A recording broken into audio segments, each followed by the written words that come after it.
ಎದ್ದೋಳು ಎದ್ದೋಳು, time ಆಯಿತು. ಇನ್ನು ಮನೆ ಕೆಲಸ ಶುರು ಮಾಡ್ಬೇಕಣಮ್ಮ. ಅಕ್ಕ ಹೇಳಿಲ್ವಾ? ಬೆಳಿಗ್ಗೆ ಟೈಮ್ ಟೇಬಲ್ ಹಾಕ್ಕೊಟ್ಟಿಲ್ವಾ? ಹಾಂ, ಎದ್ದೇಳಬೇಕು. ಎಬ್ಬರಿಸಿದ್ದೀನಿ, ಮತ್ತೆ ಇಲ್ಲಿ ಬಂದು ಕೂತ್ಕೊಂಡಿದ್ಯಾ ಹೊರಗೆ. ಈಗ ಎದ್ದಿದ ತಕ್ಷಣ ಕೆಲಸ ಮಾಡೋಕ್ಕಾಗಲ್ಲ. ಸುಮ್ಮನೆ ಅಷ್ಟೊತ್ತಿಗೆ ಯಾರು ಎದ್ದಾಳ್ತಾರೆ?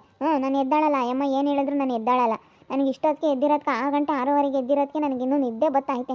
7:30 8 ಗಂಟೆ ತನಕ ಮಲ್ಕೊಂಡ್ರೆ ಮಾತ್ರ ನನಗೆ ಚೆನ್ನಾಗಿ ನಿದ್ದೆ ಆಗೋದು. ಇಲ್ಲ ಅಂತಂದರೆ ನನಗೆ ಅರ್ಧ ಬರ್ಗ ನಿದ್ದೆ ಆದಂಗೆ ಆಗುತ್ತೆ. ಮನೆ ಕೆಲ್ಸಕ್ಕೆ ಹೋಗಲ್ವಾ ನೀನು? ಏನು ಆಟ ಆಡ್ತಾ ಇದೆಯಾ ಜೀವಿತ? ಯಪ್ಪ, ನಿನ್ನ ಸವಾಸ ನಾನು ಯಾಕಾದರೂ ಮಾಡಿದ್ನು ಅಂತ ಅನ್ನಿಸ್ತೈತಮ್ಮ. ನಿಜವಾಗ್ಲೂ ನಿನ್ನ ಹತ್ರ ನಾನು ಹಿಂಗೆ ಬಡ್ಕೊಂಡು ನನಗೆ ಸಾಕಾಗ್ತೈತೆ. ನಿನ್ನ ಸವಾಸ ನಾನು ಯಾಕಾದರೂ ಮಾಡಿದ್ನಪ್ಪ ಅನ್ನಿಸ್ತೈತೆ. ನಿಜ, ನನಗೆ ಹಂಗೆ ಅನ್ನಿಸ್ತೈತೆ ಜೀವಿತ. ನಿನ್ನ ಸವಾಸ ಯಾಕಾದರೂ ಮಾಡಿದ್ನೋ ಏನೋ, ನನ್ನ ಪಾಡಿಗೆ ನಾನು ನಿಮ್ಮದೇಗಿರ್ಬೋದಾಗಿತ್ತು ಅಂತ ಅನ್ನಿಸ್ತೈತೆ. ನಿನ್ನ ಸವಾಸ ಈಗ ಸುಬ್ಬು ಒಳ್ಳೆಯವನೇನೆ. ಸುಬ್ಬು ಒಳ್ಳೆ ವ್ಯಕ್ತಿ. ಇವತ್ತವನು ನಿನ್ನಿಂದಲೇ ಅವನ ಜೀವನ ಹಾಳಾಗಿರೋದು, ನಿನ್ನಿಂದಲೇ ಹಿಂಗಾಗಿರೋದು. ನೀನು ಒಳ್ಳೆಯವಳಲ್ಲ ಜೀವಿತ. ನಿನ್ನ ಬುದ್ಧಿ ಏನು ಅಂತ ನನಗೆ ಗೊತ್ತಾಗ್ತೈತೆ. ನಿನ್ನ ಬುದ್ಧಿ ಸರಿ ಇಲ್ಲ ಅಷ್ಟೇ. ಇದ್ದಂಗೆ ಹೇಳ್ತಾ ಇದ್ದೀನಿ. ಬೆಳಗ್ಗೆ ಎದ್ದು ಮನೆ ಕೆಲ್ಸಕ್ಕೆ ಹೋಗು ಅಂತಂದರೆ ಇಲ್ಲೂ ದೌತರುಗಳಾಡ್ತಾ ಇದೆಯಾ? ನಾನು ಇವತ್ತು ಗಿಡ ಇಕ್ಸಕ್ಕೆ ಹೋಗಬೇಕು, ಹೊಲದಲ್ಲೆಲ್ಲ ಕೆಲಸ ಐತೆ. ಏನು ಕೆಲಸ ಐತೋ ಕಾರ್ಯ ಐತೋ ಅದು ನನಗೆ ಗೊತ್ತಿಲ್ಲ. ಏನನ್ನ ಕೆಲಸ ಇರಲಿ, ನನಗೆ ಅದನ್ನು ಹೇಳ್ಬೇಡ ನೀನು ಅಷ್ಟೇ. ಏನಾಯ್ತೋ ನನಗೆ ಗೊತ್ತಿಲ್ಲ ಅದೆಲ್ಲನ. ಇನ್ನೇನು ಹೇಳ್ಕೊಡುದು ನನಗೆ. ನಿನ್ನ ಮನೆ ಕೆಲ್ಸಕ್ಕೆ ಹೋಗ್ತೀಯೋ ಇಲ್ವೋ? ಎದ್ದು ಹೋಗೋದಾದ್ರೆ ಹೋಗಿಲ್ಲ ಅಂದ್ರೆ ಏನು ತಲೆ ತಿಂತಿ ಅತ್ಲಾಗೆ? ಅಮ್ಮ, ನಿನ್ನ ಮನೆಗೆ ಇರಲೇಬೇಡ, ಹೋಗತ್ಲಾಗೆ. ಏನಾದರೂ ಹೇಳಿದ್ರೆ ಸಾಕು ವಾದ ಸಖತ್ತು ವಾದ ಮಾಡ್ತಾಳೆ. ಅದು ಇನ್ನೆಂಥ ವಾದ ಮಾಡೋದು ಕಲ್ತ್ಕೊಂಡಿದ್ದಾಳೋ ಏನೋ ಗೊತ್ತಿಲ್ಲ. ಮನೆ ಬಿಟ್ಟು ಹೋಗು ಅಂತ ಹೇಳ್ತಾನೆ. ಏನು ಮಾಡೋದಪ್ಪ ಅನ್ನಿಸ್ಬಿಟ್ಟೈತೆ ನನಗಂತೂ. ಮನೆ ಬಿಟ್ಟು ಹೋದರೆ ಇಲ್ಲಿ ಹೆಂಗೆ ಮಾಡೋಣ? ಊರಾಗೆಲ್ಲ ಆಡ್ಕೊಂತಾರೆ, ಎಲ್ಲರಿಗೂ ಊರೆಲ್ಲ ಗೊತ್ತಾಗೈತೆ. ಅಪ್ಪ, ಹೊರಕ್ಕೆ ಹೋಗಕ್ಕೆ ನನಗೆ ಶೇಮ್ ಆಗ್ತೈತೆ. ಏನು ಮಾಡೋದಪ್ಪ ಅನ್ನಿಸ್ಬಿಟ್ಟೈತೆ. ಬಾಯ್ಲಿ ಬಾ, ಹೋಗ್ತೀನಿ ಬಾಯ್ಲಿ ಬಾ. ಒಂದು ಸ್ವಲ್ಪ ಹೊತ್ತು ಮಾತಾಡು ಬಾ. ನೀನು ಅದೇ ಹೋಗ್ಬಿಟ್ರೆ ಬಾ. ಇಷ್ಟು ಬೆಳಗ್ಗೆ ಯಾರು ಕೆಲಸ ಮಾಡ್ತಾರೆ ಹೇಳು? ಯಾರೂ ಮಾಡಲ್ಲ. ಮೋಸಗಾರ. ನೀನು ನಂಬ್ಕೊಂಡು ಬಂದಿದ್ದಕ್ಕೆ ನನಗೆ ಭಾಳ ಮೋಸ ಆಯಿತು ನನಗೆ ಮೋಸ ಆಯಿತು. ಈಗ ಕೆಲ್ಸಕ್ಕೆ ಹೋಗೋದಾದರೆ ಹೋಗು, ಹೊರ್ಸಾಡಬೇಡ. ನನಗೆ ತಲೆ ತಿನ್ನಬೇಡ. ಬರೀ ತಲೆ ತಿಂತಿಯಲ್ಲ, ಬರೀ ತಲೆ ತಿನ್ನೋ ಅಂತ ಕೆಲಸ ಮಾಡ್ತೀಯಲ್ಲ. ನೀನು ನಾಚಿಕೆ ಆಗಲ್ವಾ? ಹಾಂ, ನಿಂದು ಎಷ್ಟಾಯ್ತು ಅಷ್ಟು ನೋಡ್ಕೊಂಡು ಹೋಗ್ತಾ ಇರು ಅಷ್ಟೇ. ಜಾಸ್ತಿ ನೀನು ಮಾತಾಡಬೇಡ. ಇದ್ದಂಗೆ ಹೇಳ್ತಾ ಇದ್ದೀನಿ ನೋಡಿ ಜೀವಿತ.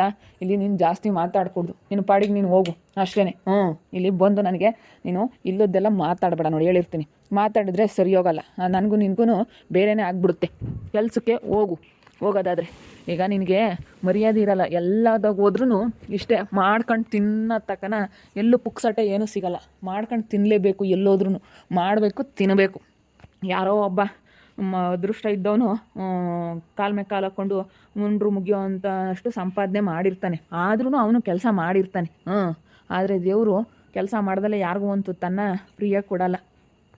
ಹೋಗ್ತೀನಿ ಹೇಳು, ಇನ್ನೇನು ಮಾಡೋಕ್ಕಾಗುತ್ತೆ? ನಿನ್ನಂತ ಅವ್ನು ಕಟ್ಕೊಂಡ್ಮೇಲೆ ಹೋಗ್ತೀನಿ. ಹೋಗ್ತೀನಿ ಹೇಳು, ಹೋಗ್ತೀನಿ ಕೆಲ್ಸಕ್ಕೆ ಹೋಗ್ತೀನಿ. ಇನ್ನೇನು ಮಾಡೋಣ? ನಮ್ಮ ಮನೆ ಬರ ಇಂಥವ್ರನ್ನ ಬಂದು ಕಟ್ಕೊಂಡ್ಮೇಲೆ ನಾವು ಇಂಥವ್ರ ಜೊತೆಗೆಲ್ಲ ಬಂದು ನಮ್ಮ ಜೀವನ ಹಾಳು ಮಾಡ್ಕೊಂಡ್ಮೇಲೆ ಇನ್ನೇನು ಮಾಡೋಕ್ಕಾಗುತ್ತೆ? ಸಾದ್ರ ಆಗ್ತೀವಿ. ಹೋಗಿ ಮಾತಾಡಿದ್ರೆ ಹೋಗು ಅಂತಲೇ ಹೇಳ್ತಾ ಇರೋದು. ಬೆಳಗ್ಗೆ ಏನು ತಲೆ ತಿಂತಾ ಇದೆಯಾ? ಒಳ್ಳೆಯವನಲ್ಲಪ್ಪ ನೀನು. ಏನನ್ನ ನೀನು ಒಳ್ಳೆಯವನಲ್ಲ. ಬೆಳಗ್ಗೆ ತಲೆ ತಿಂತೀಯ ಇಲ್ಲಿ? ಕೆಲ್ಸಕ್ಕೆ ಹೋಗು ಅಂತಂದರೆ ಬೆಳಗ್ಗೆ ಇಲ್ಲಿ ನಮಗೆಲ್ಲ ಇಲ್ಲದ್ದೆಲ್ಲ ಮಾತಾಡ್ತೀಯ ಇಲ್ಲಿ. ಬೆಳಗ್ಗೆ ನೀನು ಇವತ್ತು ಪೂರ್ತಿ ನಿಂಗೆ ಕಾದಾಡಿದ್ರೆ ಇವತ್ತು ಯಾಕೆ ಕೆಲಸನೂ ಆಗಲ್ಲ. ಯಾಕೆ ಕೆಲಸನೂ ಆಗದಿಲ್ದಂಗೆ ಈ ರೀತಿ ಕಾದಾಡ್ತಾ ಇದೆಯಲ್ಲ, ನಾಚಿಕೆಗೋದಿಲ್ವ ನಿನಗೆ? ಹೋಗೋದಾದರೆ ಹೋಗು, ಇಲ್ಲ ಅಂತಂದರೆ ಸುಮ್ಮನೆ ಇಲ್ಲಿಂದ ಹೋಗ್ತಾ ಇರು ಅಷ್ಟೇ. ಸುಮ್ಮನೆ ಇಲ್ಲಿ ನಮಗೆ ಜಾಸ್ತಿ ತಲೆ ತಿನ್ನಬೇಡ, ಟೆನ್ಷನ್ ಕೊಡಬೇಡ. ನಾನು ಒಳ್ಳೆ ಮಾತಲ್ಲಿ ಹೇಳ್ತಾ ಇದ್ದೀನಿ. ಒಳ್ಳೆ ಮಾತಿಗೆ ಅರ್ತ್ಕೊಂಡು ತೆಪ್ಪು ಇರೋದಾದರೆ ಇರು, ಇಲ್ಲ ನಿನ್ನ ದಾರಿ ಇಟ್ಕೊಂಡು ಹೋಗ್ತಾ ಇರು. ನಿನ್ನ ಸವಾಸ ಮಾಡಿದ್ದಕ್ಕೆ ಭಾಳ ಒಳ್ಳೆಯವನು ಸುಬ್ಬು. ಇವತ್ತು ನನ್ನೊಳಗಾಗಿ ಹೇಳ್ತೀನಿ, ಒಳ್ಳೆಯವನು. ನೀನು ಎಲ್ಲೋದ್ರೂ ನಂದೇ ನಡಿಬೇಕು ಅಂತ ನಡೆಸ್ತೀಯ, ಅದಕ್ಕೆ ಹಿಂಗಾಗುತ್ತಷ್ಟೇ. ಇರಬೇಡ, ಹೋಗು. ನನಗೆ ಟೆನ್ಷನ್. ಕೆಲಸ ಮಾಡ್ಕೊಂಡಿರೋದಾದರೆ ಇರು. ನಾನು ಇನ್ನೊಂದ್ಸತಿ ಏನಾದರೂ ನನ್ನ ಜೊತೆ ಜಗಳ ಮಾಡಿದ್ಯಾ ಅಂತಂದರೆ ನಾನಂತೂ ಮನೆ ಬಿಟ್ಟು ಕಳಿಸೋದಂತೂ ಗ್ಯಾರಂಟಿ. ನಾನೇನು ಮದುವೆ ಆಗಿಲ್ಲ, ಏನಿಲ್ಲ. ನಾನೇನು ನಿನಗೆ ಅಗ್ರಿಮೆಂಟ್ ಮಾಡ್ಕೊಂಡಿಲ್ಲ, ನಾನೇನೇನು ನಿನ್ನ ರಿಜಿಸ್ಟರ್ ಆಗಿಲ್ಲ, ಏನಿಲ್ಲ. ಏನೋ ನಾನು ನಿಂದು ಬಂದಿದೆಯಾ ಅನ್ನೋ ಮಾತ್ರಕ್ಕೆ ನಂಬ್ಕೊಂಡು ನಾನು ಹಿಂದೆ ಬಿದ್ದೆ ಅನ್ನೋ ಮಾತ್ರಕ್ಕೆ ನಾನೇನೋ ಇದು ಮಾಡ್ತಾಯಿದ್ದೀನಿ. ಇವತ್ತಂತೂ ನೀನು ಏನಾನ ಜಾಸ್ತಿ ಮಾತಾಡಿದೆಯಾ, ಜಾಸ್ತಿ ಗಾಂಚಲಿ ಮಾಡಿದೆಯಾ ಅಂದರೆ ಮನೆ ಬಿಟ್ಟು ಕಳಿಸೋದಂತೂ ಪಕ್ಕ. ಅಯ್ಯೋ ಯಾಕಣ್ಣ ಬೆಳಗ್ಗೆ ಹಿಂಗೆ? ಅಲ್ಲ ನೋಡೋಣ, ಸುಮ್ಮನೆ ಇವಳು ಪಾಡಿಗೆ ಇರೋದು ಬಿಟ್ಟು ಏನು ನನಗೆ ಟೆನ್ಷನ್ ಕೊಡ್ತಾಳೆ. ಯಪ್ಪ ಅಣ್ಣ, ಇವಳು ಸವಾಸ ಬೇಡ ಕಣಣ್ಣ. ಅಯ್ಯೋ, ನಾನು ಯಾಕಾದರೂ ಇವಳು ಸವಾಸ ಮಾಡಿದ್ನೋ ಅನ್ನಿಸ್ತೈತೆ. ಯಪ್ಪ, ನನಗೆ ಭಾಳ ಟೆನ್ಷನ್ ಆಗಿಬಿಟ್ಟೈತೆ. ಅಲ್ಲ ಅಣ್ಣ, ಏನು ಬೆಳಗ್ಗೆನೇ ಇನ್ನು ಎದ್ದು ಹೋಗಮ್ಮ ಕೆಲಸಕ್ಕೆ. ಅಕ್ಕಯ್ಯ ಹೇಳಿತು ಬೇಗ ಹೋಗು ಕೆಲಸಕ್ಕೆ. 25,000 ಸಂಬಳ ಕೊಡ್ತಾರೆ ಅಂದರೆ 25,000 ಅಂದರೆ 50,000 ಸಂಬಳ ದುಡಿತೀವಿ. 25,000 ಪುಕ್ಸಟೆ ಕೊಡ್ತಾರೆ ಏನಣ್ಣ? ಹೋಗಿ ಕೆಲಸ ಮಾಡಿದ್ರಲ್ವೇನಣ್ಣ ಸಂಬಳ ಕೊಡೋದು? ನೋಡೋಣ ಹೆಂಗೆ ಮಾತಾಡ್ತಾಳೆ. ಯಪ್ಪ, ಇವಳು ಸವಾಸ ಯಾಕಾದರೂ ಮಾಡಿದ್ನೋ ಅಂತ ನನಗೆ ಭಾಳ ಬೇಜಾರಾಗ್ಬಿಡ್ತೈತೆ ಕಣಣ್ಣ. ಅಲ್ಲ ಜೀವಿತ, ಬೆಳಗ್ಗೆ ಗೊತ್ತಾಗಲ್ವೇ? ಬುದ್ಧಿ ಇಲ್ವೇ ನಿನಗೆ? ಅಲ್ಲ, ಇನ್ಯಾವ ಬುದ್ಧಿ ಕಲ್ತ್ಕೊಂಬನ ಅಂತ ಇದೆಯಮ್ಮ ನೀನಂತೂ. ಬರೀ ಹಿಂಗೆ ಆದ್ರೆ ನಿನ್ನ ಜೀವನ. ಅಲ್ಲ, ಯಾವಾಗಿಂದಲೂ ಹಿಂಗೆ ಅಲ್ಲ ಜೀವಿತ. ನಿನ್ಗೇನು ಬುದ್ಧಿ ಐತೆ ನಾನೇ ಇಲ್ಲ ನಾನೇ? ಅಲ್ಲ ಯಾವಾಗ ನೀನು ಬುದ್ಧಿ ಕಲ್ತ್ಕೊಂತೀಯಮ್ಮ? ಎಂತೆಂಥವ್ರೋ ಬುದ್ಧಿ ಕಲ್ತ್ಕೊಂಡು ಎಷ್ಟು ಚೆನ್ನಾಗಾದ್ರು. ಅಲ್ಲ ನೀನು ನೋಡಿ ಹೆಂಗೆ, ಅಯ್ಯೋ ದೇವ್ರೆ, ನಿನ್ನಂಥವ್ರಿಗೆಲ್ಲ ಏನು ಹೇಳ್ಬೇಕಮ್ಮ, ನನಗೊಂದು ಗೊತ್ತಾಗ್ತಾ ಇಲ್ಲ. ಇವಾಗಿನ ಕಾಲದಾಗೂ ನೀನು ಇಂಥ ಕಾಲದಾಗೂ ಇಷ್ಟು ಇದು ಮಾಡ್ಕೊಂಡು ಹಿಂಗಿದೆಯಾ ಅಂತಂದರೆ, ಅಲ್ಲ ಯಾರನ್ನ ಏನು ಅಂತಾರೆ ಹೇಳಮ್ಮ ನಿನಗೆ? ಹಾಂ, ಸ್ವಲ್ಪ ಯೋಚನೆ ಮಾಡು, ನಾನು ಹೆಂಗೆ ಇರ್ಬೋದು, ನಾನು ಹೆಂಗಿದ್ದೆ ಅಂತ. ಅಯ್ಯೋ ದೇವ್ರೆ. ಇವಾಗಾದರೂ ಚೆನ್ನಾಗಿರೋದು ನೋಡಿ, ನೀನು ಎಲ್ಲೋದ್ರೂ ನೀನು ಮಾಡ್ಕೊಂಡು ತಿನ್ನಲೇಬೇಕು. ನೀನೇನು ಆಯ್ವಾಗಿರೋದು ನೋಡ್ತೀಯ ಹೊರ್ತನು. ನೀನು ಸರಿಯಾಗಿದ್ದು ಆಮೇಲೆ ಎಲ್ಲ ನಿನ್ನ ವಾತಾವರಣ, ನಿಮ್ಮ ಮನೇಲಾಗಿರ್ಬೋದು ಎಲ್ಲರೂ ಚೆನ್ನಾಗಿರ್ತಾರೆ. ನೀನು ಸರಿಯಾಗಿರು ಫಸ್ಟ್, ಅವಾಗ ಅವನು ಸರಿಯಾಗಿರ್ತಾನೆ. ಸಂತು ತುಂಬ ಒಳ್ಳೆ ಹುಡುಗ, ನಿಜ ಒಳ್ಳೆ ಹುಡುಗನೇ ಅವನು. ಕೆಲಸ ಮಾಡಿಸ್ತಾನೆ ಹೊಲ್ದಾಗೆಲ್ಲನ, ಅಣ್ಣ ಇಲ್ಲ ಅಂದ್ರೂ ಎಷ್ಟು ಚೆನ್ನಾಗಿ ಮಾಡಿಸ್ತಾನೆ. ಎಲ್ಲ ಗಿಡಗಳು ತಗೊಂಬಕ್ಕಂತ ಬತ್ತಿದ್ದ ಇವತ್ತು ನಮ್ಮ ಹೊಲ್ದಕ್ಕೆ, ಅದಕ್ಕೆ ಬಂದು ತಗೊಂಡೋಗಪ್ಪ ಅಂತ ಹೇಳ್ತಾ ಇದ್ದೀನಿ. ನೀನೇ ಒಳ್ಳೆಯವಳಲ್ಲ. ಇವಳಿಗೆ ಕೂತ್ಕೊಂಡಿದ್ದಾಗ ಬರ್ಬೇಕಂದ್ರೆ ಹೆಂಗೆ ಆಗುತ್ತೆ ಅಣ್ಣ ಯಾವುದಾದ್ರೂ. ಹೋಗ್ತೀನಿ ಬಿಡಪ್ಪ, ಹೋಗ್ತೀನಿ ಬಿಡು. ಎಲ್ಲರೂ ಹಂಗೆ ಕಾಣೋಣ, ಎಲ್ಲರೂ ನನಗೆ ಬೈರಿ. ಎಲ್ಲರೂ ನನಗೆ ಬೈರಿ. ಎಷ್ಟು ನಮಗೆ ಇವತ್ತು ತೊಂದರೆ ಆಗ್ತೈತೆ ಅಂದರೆ ಇವರಿಂದ ನಿಜವಾಗ್ಲೂ ನನಗೆ ಎಷ್ಟು ತೊಂದರೆ ಆಗ್ತೈತೆ. ಮನೆ ಕೆಲಸ ಮಾಡ್ಬೇಕು, ನಾನು ಮನೆ ಕೆಲಸದವಳಂತೆ. ಮನೆ ಕೆಲಸ ಯಾರೂ ಮಾಡಲ್ಲ. ಗಾರ್ಮೆಂಟ್ಸ್ ಕೆಲಸಕ್ಕೆ ಹೋದ್ರೂ ಮನೆ ಕೆಲಸ ಯಾರು ಮಾಡ್ತಾರೆ? ಇವರಲ್ಲೆಲ್ಲ ನನಗೆ ಇವಾಗ ಎಷ್ಟು ಚೀಪಾಗಿದ್ದೀನಿ ಅಂದರೆ, ಬೆಂಗಳೂರು ಕಡೆಗೆ ಹೋಗೋಣ ಬಾರಪ್ಪ ಅಂತಂದರೂ ಕೇಳಲ್ಲ. ಗುಂಡಣ್ಣ ಒಂದು ಮಾತು ಹೇಳು, ನಾನು ಅವ್ರ ಜೊತೆಯಾಗಿ ಬೆಂಗಳೂರಿಗೆ ಹೋಗ್ತೀವಿ. ಬೆಂಗಳೂರಿಗೆ ಹೋಗಿ ಬರೋಕ್ಕಿಲ್ಲಣ್ಣ, ಬೆಂಗಳೂರಿಗೆ ಹೋಗೋಣ ಅಂತ. ಬೆಂಗಳೂರಲ್ಲಿ ನೀನು ಒಂದು ದಿನನೂ ಕೆಲಸ ಮಾಡಲ್ಲ. ಬೆಂಗಳೂರಿಗೆ ಹೋಗೋಣ ಅಂತ ನೀನು ಹೇಳ್ಬೋದು, ನೀನೊಂದು ದಿವಸನೂ ಇರಲ್ಲ.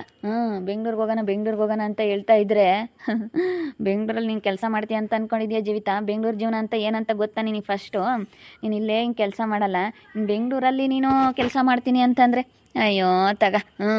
ಈಗ ಅವ್ನು ನೋಡಿದ್ರೆ ಇವತ್ತು ಕೆಲಸ ಮಾಡ್ಸೋಣ, ಗಿಡಗಳನ್ನೆಲ್ಲ ಇಡ್ಸೋಣ ಅಂತ ಅವನಿದ್ದಾನೆ. ನೀನು ನೋಡಿದ್ರೆ ಜಗಳ ತಕ್ಕೊಂಡು ಕೂತ್ಕೊಂಡಿದ್ಯಾ. ಒಂದು ದಿನ ಪೂರ್ತಿ ಇದೇನೆ. ಒಂದು ದಿನ ನೀನು ಬೆಳಗ್ಗೆ ಜಗಳ ತೆಗ್ದಿದ್ಯಾ ಅಂತಂದರೆ ಅದು ದಿನ ಪೂರ್ತಿ ಅವತ್ತು ಜಗಳನೇ. ಮನಸ್ಸು ಸಮಾಧಾನ ಇರಲ್ಲ. ಬೆಳಗ್ಗೆ ಎದ್ದಿದ ತಕ್ಷಣ ನಾವು ಹೆಂಗಿರ್ತೀವೋ ಅವತ್ತಿನ ಕೆಲಸ ಎಲ್ಲ ಅಷ್ಟೇ ಚೆನ್ನಾಗಾಗುತ್ತೆ. ಸ್ವಲ್ಪ ಅರ್ಥ ಮಾಡ್ಕೊ.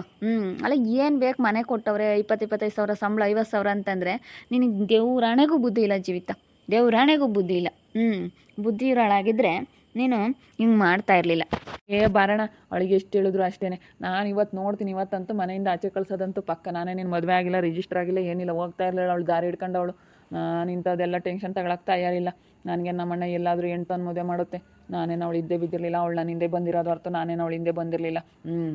ಅಷ್ಟೇ ಕೈ ಬಿಟ್ಟು ಹಾಕ್ತೀನಿ. ಹೋಗ್ತೀನಿ ಬಿಡಪ್ಪ, ಇವಾಗ ಏನಾಗ್ತತ್ಲಾಗಿ ಇನ್ನೇನು ಮಾಡೋಕ್ಕಾಗುತ್ತೆ. ಒಂಥರ ಹಂಗೇನೆ ಅವ್ರ ಅಮ್ಮ ಕಲಿಸಿರೋ ಬುದ್ಧಿ. ಅವಾಗ ಅವ್ರ ಅಮ್ಮ ಏನು ಮಾಡ್ತು, ಅವಾಗ ಏನೋ ನನ್ನ ಮಗಳು ನನ್ನ ಮಗ ಅಂತ ಇಬ್ಬರಿಗೂ ಉಬ್ಬಿಸ್ಬಿಡ್ತು. ಈಗ ಹಂಗೆ ಇದು ಮಾಡ್ತಾ ಇದ್ದಾರೆ. ಒಳ್ಳೆ ಬುದ್ಧಿ ಕಲ್ತಿಲ್ಲ ಇವಳು, ಯಾವಾಗಲೂ ಹಿಂಗೇನೆ. ಅಲ್ಲ ಅಣ್ಣ, ಯಾವಾಗಲೂ ಹಿಂಗೆ ಅಂದರೆ ಯಪ್ಪ ಎಂಥ ಬುದ್ಧಿ ಕಲ್ತವ್ರಣ್ಣ ಇವರು. ಅಲ್ಲ ಯಾರನ್ನ ಏನು ಅಂತಾರಣ್ಣ ಈ ರೀತಿ ಮಾಡಿದ್ರೆ? ಸ್ವಲ್ಪ ಯೋಚನೆ ಮಾಡ್ಬೇಕಾ ನಾವು ಈ ರೀತಿ ಮಾಡಿದ್ರೆ ಹೆಂಗೆ ಅಂತ. ಅಲ್ಲ ಅಣ್ಣ, ಇವಳೆಲ್ಲೋದ್ರೂ ಇಷ್ಟೇ ಜೀವನ. ಚೆನ್ನಾಗಿರೋದು ನೋಡ್ಕೋಬೇಕೇ ಹೊರತು ಎಲ್ಲೋದ್ರೂ ಇಷ್ಟೇ. ಅವಳಿಗೆ ಕೆಲಸ ಮಾಡೋಕ್ಕಾಗಲ್ಲ. ನಾನು ಮನೆ ಓನರ್ ಆಗಬೇಕು. ನಿಮ್ಮ ಮನೆ ಓನರ್ ಆಗೋಕ್ಕಾಗುತ್ತೆ ಅಣ್ಣ? ನಾನೇನೋ ಬಿಡು ಅಂತ ಅವಾಗ ಒಂದು 2 ದಿನ ಅವಳು ಖುಷಿಗೆ ಇರಲಿ ಅಂತ ನಾನು ಹೇಳಲಿಲ್ಲ. ನಾನು ಹೇಳಿದ್ದು ತಪ್ಪಾಯಿತು, ಹೇಳಿಲ್ಲದು. ಏನು ಮಾಡೋದು ಹೇಳು? ಇವಾಗ ಏನು ಕಡಿಮೆ ಆಗಿಲ್ಲ. ಅವ್ರ ಮನೆಗೆ ಊಟ ತಿಂಡಿ ಎಲ್ಲ ಕೊಟ್ಟು ನಮ್ಗೆ ಇವತ್ತು ಸಂಬಳ ಕೊಡ್ತಾ ಇದ್ದಾರೆ ಅಂತಂದರೆ ಗ್ರೇಟ್ ಅಲ್ವಾ? ಈ ಜೀವಿತ ಎಲ್ಲೋದ್ರೂ ಇಷ್ಟೇ ನೋಡಿ. ಸಣ್ಣ ಮಕ್ಳಿಗೆ ಹೇಳಿದ್ರು ಅರ್ಥ ಆಗುತ್ತೆ. ಈ ಜೀವಿತನಿಗೆ ಯಾಕೆ ಅರ್ಥ ಆಗಲ್ಲ ಅನಿಸುತ್ತೆ. ಬೆಳಗ್ಗೆನೆ ಪಾಪ ಅವನ ಹತ್ರ ಜಗಳ ತೆಗಿತಾ ಇದ್ದಾಳೆ. ಪಾಪ ಒಳ್ಳೆಯವನು, ಸಂತನು ಒಳ್ಳೆಯವನು. ಇವತ್ತು ಯಾಕೆ ಸುಳ್ಳು ಹೇಳಬೇಕು? ಭಾಳ ಒಳ್ಳೆಯವನು ಅವನು. ಕೆಲಸ ಮಾಡಿಸ್ತಾನೆ, ದುಡಿತಾನೆ. ಇಂಥ ಜಾಗದಲ್ಲಿ ಇರಬೇಕಂದ್ರೆ ಅವಳೆಲ್ಲೋದ್ರೂ ಅಷ್ಟೇ. ಇನ್ನು ಅವಳ ಜೀವನ ನೋಡ್ತಾ ಇರಿ, ಏನೇನು ಆಗ್ಬೋದಂತ ಮುಂದಿನ ಭಾಗದಲ್ಲಿ ನೋಡ್ತಾ ಇರಿ. ಹಾಗೆ ವಿಡಿಯೋ ಬಗ್ಗೆ ನಿಮ್ಮ ಅಭಿಪ್ರಾಯನ ಕಮೆಂಟ್ ಮಾಡಿರಿ. ಹಾಗೆ ವಿಡಿಯೋ ಎಷ್ಟಾಗಿದ್ದರೆ ಲೈಕ್ ಮಾಡಿ, ಶೇರ್ ಮಾಡಿ. ಇನ್ನೂ ಯಾರ್ಯಾರು ನಮ್ಮ ಚಾನಲ್ ಸಬ್ಸ್ಕ್ರೈಬ್ ಮಾಡ್ಕೊಂಡಿಲ್ಲ ತಪ್ಪದೆ ಕೂಡಲೇ ಸಬ್ಸ್ಕ್ರೈಬ್ ಮಾಡ್ಕೊಳ್ಳಿ. ಓಕೆ ವೀಕ್ಷಕರೇ, ಧನ್ಯವಾದಗಳು.